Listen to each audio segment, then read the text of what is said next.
আজ আমার ডায়েটের 23তম দিন চলছে।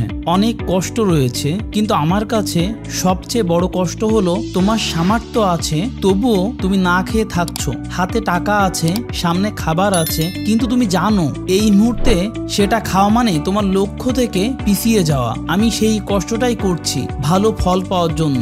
সকালটা আমার শুরু হয়েছিল বরাবরের মতোই ব্ল্যাক কফি ও হাতে বই নিয়ে। আজকে দুপুরের খাবারে ছিল 1 গ্লাস ভিনেগার পানি ও একটু লবণ, 2 চামচ চিয়া সিডস, যেটা আমি প্রতিদিনই খাই। এছাড়া রয়েছে ওল, অনেক জায়গায় ভিন্ন ভিন্ন নাম থাকতে পারে। ভেন্ডি, চিংড়ি মাছ দিয়ে ঝোল। ভেন্ডি হজমে ভালো, চিংড়ি প্রোটিন সমৃদ্ধ, কিন্তু চিংড়ি হিসাব করে খেতে হবে, কারণ ব্যাড কোলেস্টেরল খুব বেশিই থাকে চিংড়িতে। ছোট মাছ রান্না, ক্যালসিয়াম ও ওমেগা 3 ফ্যাটি অ্যাসিডের ভালো উৎস।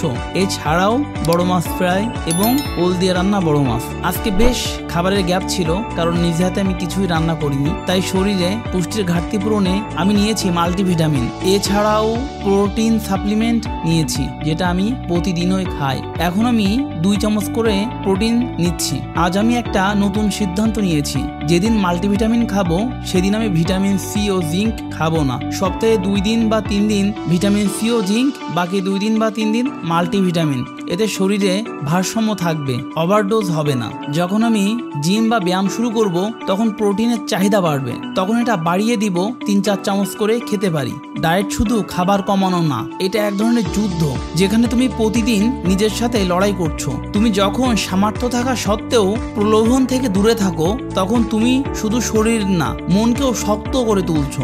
আজ আমি জিতেছি আমার খাবারের উপর, আর প্রতিদিন এভাবে জিততে থাকলে লক্ষ্য একদিন আমার কাছেই আসবে।